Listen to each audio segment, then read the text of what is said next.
नमस्कार दोस्तों, स्वागत है आपका हमारे चैनल ज्ञान लो में। आज हम सॉल्व करेंगे जो चैप्टर 2 है, क्लास 8 साइंस एग्जाम्पलर देख रहे हैं।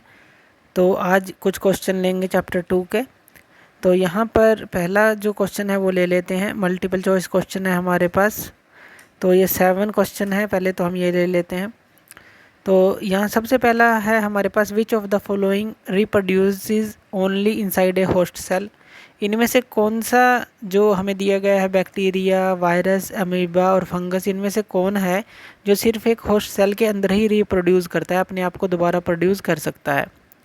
तो हमें पता है कि जो वायरस होता है वो लिविंग और नॉन लिविंग थिंग के बीच की चीज़ होती है, यानी कि जब तक वो नॉन लिविंग है, जब तक उसको होस्ट सेल नहीं मिलती, अपने आप को रिप्रोड्यूस करने के लिए उसको होस्ट सेल चाहिए। तो इसलिए यहाँ पर हो जाएगा वायरस। तो वायरस ही जो है अगर बॉडी के अंदर जाता है तभी वो जो है उन सेल्स का यूज़ करके रिप्रोड्यूस अपने आप को करता है। दूसरा, a disease in human being caused by virus. Virus के कारण से कौन सी डिसीज़ जो है होती है? तो वायरस के कारण से होता है इन्फ्लुएंजा। इन्फ्लुएंजा का मतलब है कि एक वायरल इन्फेक्शन होता है जो कि आपके गले को, नाक को, इनको इफ़ेक्ट करता है। तो ये जो है डिसीज़ जो है वायरस के कारण ही होती है। नेक्स्ट ले लेते हैं, पैथोजेनिक माइक्रो ऑर्गेनिजम्स, यानी कि जो रोग फैलाते हैं माइक्रो ऑर्गेनिज्म जो होस्ट सेल में प्रेजेंट होते हैं, वो कौन सी मेडिसिन के द्वारा किल किए जाते हैं? उनके लिए कौन सी मेडिसिन होती है? तो उनके लिए होती है एंटीबायोटिक्स। तो एंटीबायोटिक्स के द्वारा ही ये किल किए जाते हैं। The two micro organisms which live in symbiotic association in lichens are. तो ये हमने चैप्टर के अंदर पढ़ा था। तो यहाँ पर इसका आंसर क्या होगा? जो दो माइक्रो ऑर्गेनिज्म हैं जो कि सिम्बायोटिक एसोसिएशन में रहते हैं लीचेंस के अंदर, लाइकेंस बोलते हैं इनको, उनके अंदर। तो इसका आंसर है हमारे पास एल्गा और फंगस। एल्गा और फंगस ये दोनों जो है एक तरह से एक दूसरे के ऊपर आधारित रहते हैं, एल्गा एंड फंगस। नेक्स्ट ले लेते हैं, the gas release during the preparation of bread. जब ब्रेड बनाते हैं तो उसके दौरान कौन सी गैस जो है निकलती है? वो होती है हमारे पास कार्बन डाइऑक्साइड, CO2 बोलते हैं। तो ये निकलती है। The disease caused bye protozoans and spread by an insect is. तो उसको क्या बोलते हैं?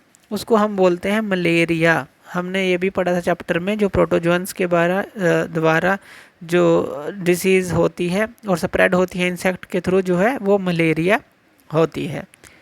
तो यहाँ पर ये आंसर रहेगा। नेक्स्ट ले लेते हैं, पहेली डग टू पिट्स। पहेली ने दो जो है पिट जो है एक डिग की हैं। जैसे मान लीजिए दो गड्ढे बनाए गए, एक ए और एक बी। ये दो गड्ढे बनाए गए गार्डन के अंदर। पिट ए के अंदर उसने polythene bag packed with some agriculture waste के साथ रख दिया।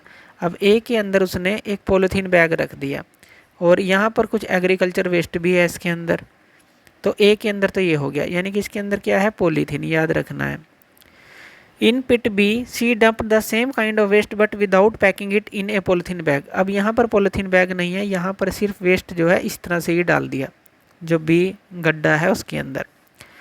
She then cover both pits with soil. तो उसने दोनों के ऊपर मिट्टी गिरा दी, यहाँ पर भी मिट्टी गिरा दी, यहाँ पर भी मिट्टी गिरा दी। तो what did she observe after a month. एक मंथ के बाद उसे क्या पता चला? तो यहाँ पर ये हमें बताना है। तो 7 के अंदर देखिए, waste in pit A degraded faster than that in pit B.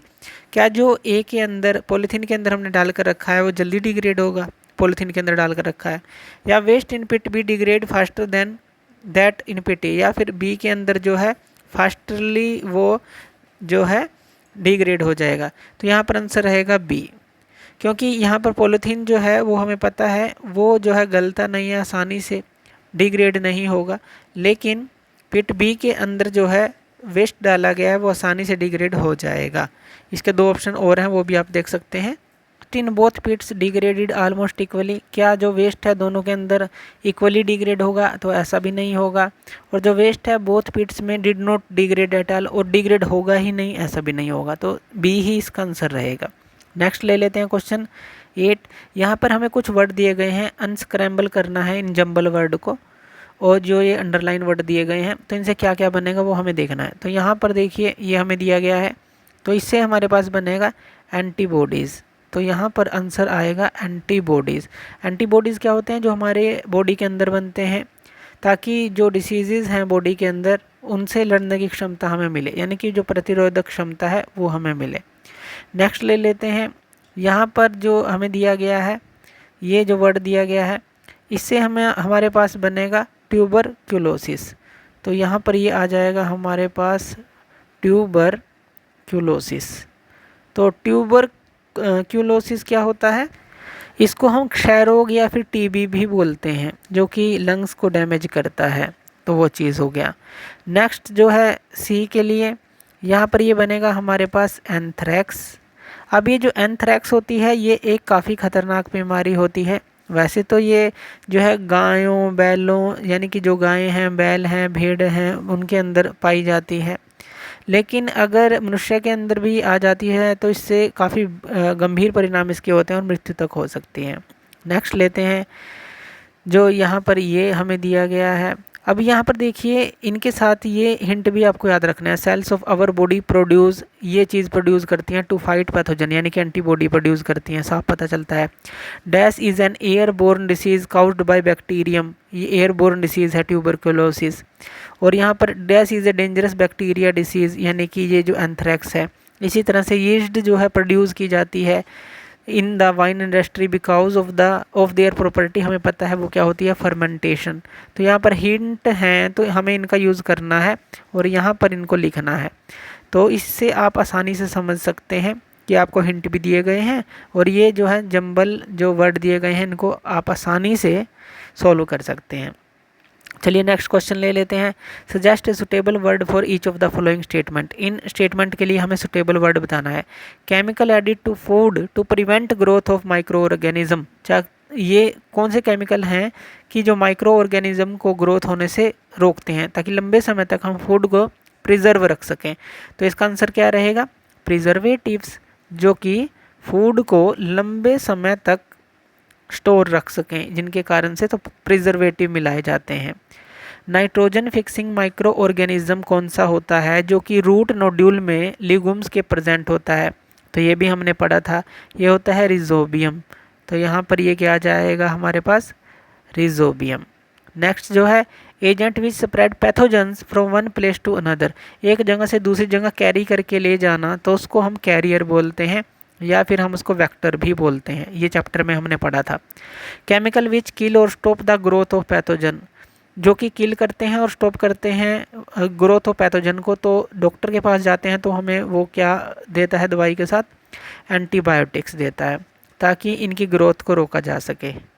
तो इस तरह से ये हो गया। 10 ले लेते हैं क्वेश्चन। इसके अंदर हमें दिया गया है कॉलम ए में और कॉलम बी में कुछ नाम दिए गए हैं। कॉलम ए में साइंटिस्ट के और बी के अंदर उनकी डिस्कवरी दी गई है, तो हमें ये मैच करना है। तो लुइस पास्चर हैं, तो यहाँ पर उन्होंने क्या किया था? उन्होंने फर्मेंटेशन के बारे में बताया था डिस्कवरी, तो ये हो गई।